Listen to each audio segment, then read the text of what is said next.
भागी हुई बहू। नेहा और मयंक एक दूसरे से प्यार करते थे। दोनों के परिवार शादी के खिलाफ थे, तो दोनों ने भागकर शादी करने का फैसला किया और फिर दोनों ने कोर्ट में शादी कर ली। माँ, मैंने नेहा से शादी कर ली है। शादी कर ली है? कहाँ? कैसे? हमने तो देखी नहीं शादी। माँ, हम लोगों ने भाग कर शादी की है। अच्छा जी, तो ये लड़की घर से भागी हुई है और अब मेरे घर की बहू बनेगी। अरे ना जी ना, मैं ऐसी लड़की को कभी अपने घर की बहू ना बनाऊं जो भाग कर शादी करती है। अरे मोहल्ले आस पास सब जगह इज्जत है हमारी। माँ, अगर मैं भागी तो मयंक के लिए भागी ना। और मयंक और मैं स्कूल के समय से प्यार करते हैं, इसमें गलत क्या है? तभी नेहा को ढूंढते उसके मम्मी पापा भी वहां आ जाते हैं। दोनों के गले में वरमाला देखकर नेहा की माँ बोल पड़ती है। हे भगवान, ये क्या हो गया? वो जोर जोर से रोने लगती है। नेहा, तेरे लिए हमने इतना अच्छा रिश्ता पक्का किया था। मयंक में क्या है? अरे ना तो कमाता है, ऊपर से नशा भी करता है। अरे क्यों शादी की तूने इससे? तू तो हमारी इकलौती बेटी है बेटा। अरे देखिए बहन जी, मेरे बेटे के लिए कुछ कहने की जरूरत नहीं है। हाँ, हम नहीं आए थे आपकी बेटी का हाथ मांगने। अरे कुछ नहीं करता तो कोई भूखे नहीं मार देंगे आपकी बेटी को। देखिए कितना बड़ा घर है हमारा, और भगवान की दुआ से दूध दही की नदियां बहती हैं। जैसे तैसे कर लोगों के सामने अरेंज्ड मैरिज दिखा घर वाले दोनों की शादी की पार्टी भी दे देते हैं। पार्टी में बुआ सास।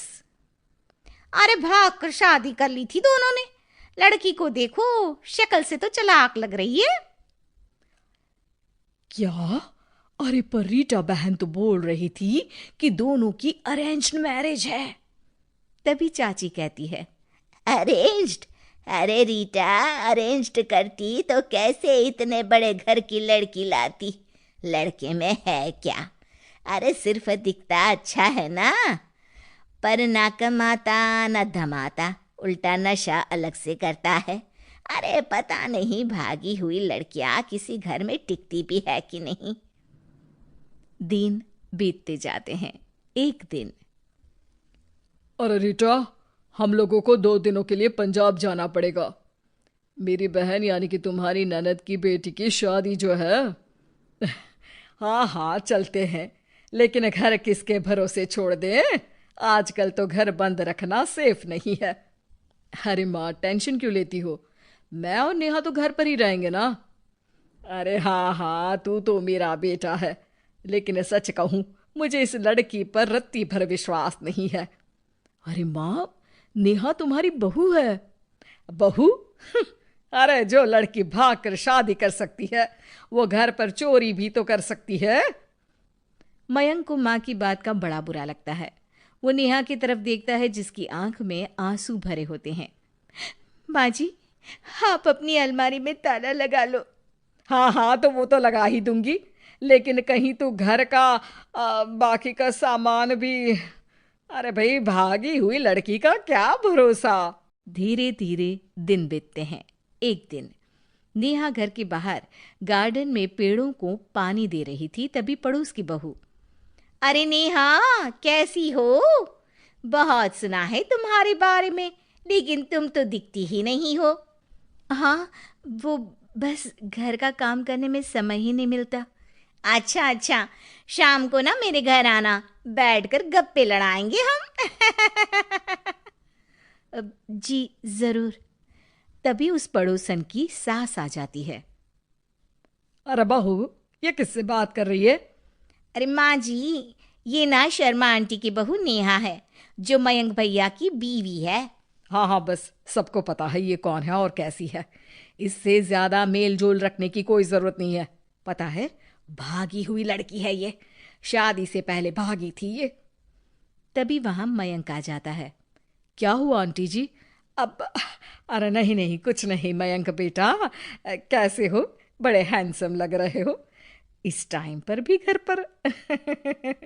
अरे हाँ हाँ, अच्छा मैं भूल गई थी, तुम वैसे कोई काम धाम करते ही नहीं हो ना।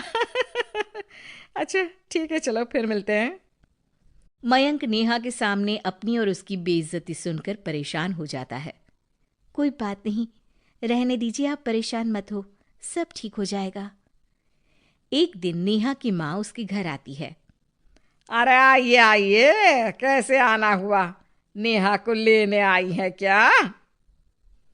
अरे नहीं नहीं बहन जी, अब तो नेहा मयंक की बीवी है, मैं तो उसे करवा चौथ देने आई थी। माँ ने सास और नेहा को सोने का सेट दिया, खाने पीने के ढेर सारे सामान देकर कहती है, बहन जी, मैंने ये सब अपनी बेटी की किसी कामकाजी अच्छे पढ़े लिखे परिवार के लड़के से शादी करने के लिए रखा था, लेकिन नेहा को मयंक पसंद था तो उसकी शादी अच्छे से नहीं कर पाई। अरे बस बस, हम लोगों को सुनाने की जरूरत नहीं है। मेरे मयंक ने भी अच्छी पढ़ाई लिखाई की है। वैसे संस्कार तो दिए हैं कम से कम मैंने अपने लड़के को, वरना कौन अपनी बेटी को भागने के संस्कार देता है? आपकी बेटी ने तो भाग कर शादी की है। माँ को सास की बात का काफी बुरा लगता है, वो वहां से चली जाती है। नेहा भी माँ का दिया सारा सामान लेकर अपने कमरे में चली जाती है। एक दिन, अरे नेहा, तेरी माँ ने जो मुझे वो बड़े बड़े सोने के जेवर दिए थे ना, वो वापस कर मुझे। उस दिन तो मैंने कुछ कहा नहीं था, जरा ला कर तो दे, मैं अपनी बेटी को दे दूंगी। तभी वहां मयंक हाथ में मिठाई का डिब्बा लेकर आता है। अरे क्या हो गया, तुझ जैसे निठल्लू की नौकरी लग गई क्या? माँ, तुझे अपने बेटे पर विश्वास नहीं, लेकिन नेहा को मुझ पर पूरा विश्वास है, और अब मैं उसे समाज में सम्मान दिलाकर रहूंगा। सारे गहने बेचकर मैंने अपना कारोबार शुरू किया है। अरे वाह वाह वाह वाह, भागी हुई लड़की का भी कोई सम्मान करता है क्या? देखा, बेच दिया ना गहना। शाम को करवा चौथ की पूजा में सारे अड़ोस पड़ोस के साथ कई औरतें पार्क में पूजा कर रही होती है कि नेहा भी वहां आ जाती है। नेहा सज धज कर वहां की सभी महिलाओं में सबसे सुंदर लग रही थी। अरे अरे, तुमने भी व्रत रखा है क्या? किसके लिए? जिसके साथ भाग कर आई हो उसके लिए। तभी वहां मयंक आ जाता है। हाँ, जिसके साथ भागी है उसके लिए। आप लोगों को शर्म आनी चाहिए। एक औरत होकर एक औरत के साथ ऐसी बातें कर रही हैं। अगर नेहा भागी तो मैं भी तो भागा था, फिर अकेली नेहा क्यों जिम्मेदार हो? वो कम से कम आप लोगों से तो लाख गुना अच्छी है। आप लोगों ने एक अच्छे पैसे कमाने वाले इंसान से शादी की, लेकिन मेरी बीवी ने मुझ जैसे लड़के पर विश्वास कर ना सिर्फ मुझसे शादी की, पर मुझे ठीक राह पर भी लेकर आई। तो हाँ, जितनी नेहा जिम्मेदार है भागी हुई कहलाने को, तो मैं भी भागा हुआ ही हूं। लड़का हूं तो इसका मतलब ये नहीं कि मैं जो करूं वो ठीक हो। सभी को मयंक की बात समझ में आ जाती है। वो नेहा को गले लगाकर साथ में पूजा करने लगते हैं।